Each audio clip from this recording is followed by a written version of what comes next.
So yan guys, good morning. Maura na pagkaaga sa ito gabos. Ganyan, tapos na sa tuyang kubo na pinagibo. Almost 2 days. So ayan, okay na po ano. Pinayos ko ni guys dahil pag nag-uran nga ni, nababasa kita, tapos ang sa tuyang mga tinda nababasa man.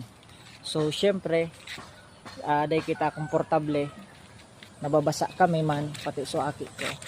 And pinaribayan ko ning atop sana. And syempre, nakulang pasalamat sa may sadiri kang daga dahil daw pa paano ay nagkaka-income kami ano. And sana makaipon, maka-provide man sa sadiri para makapagpatumbok naman ng sadiring tindahan. So, nakulang pasalamat din sa may sadiri kang daga, Biryarial family. So ayan, dakulang pasalamat po sa indo. Pinaunrahan po nindo akong magrenta digdi sa daga nindo. And syempre mga kaibigan, gabos yan ginigibo ko dahil nga ni makusugan sa kuyang pangangatawan ano. Syempre pag makusugan sa imong pangangatawan, kadakol ka maiisip mga diskarte araw kay ni yan pagtinda. And nagpundo kita sa trabaho dahil sa gusto taman may sa diring negosyo. Aram nindo kung ano ang sakuyang kaibanan. Siyempre ining acid guard.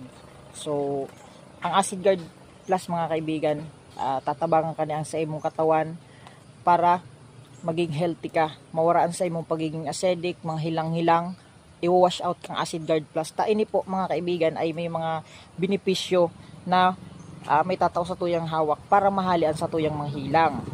Kaya pero minsan na po kitang makusog, naka-acid guard plus po kita. Sa mga gusto pong mag-order, i-PM nindo po ako para i-assist ko po kamo.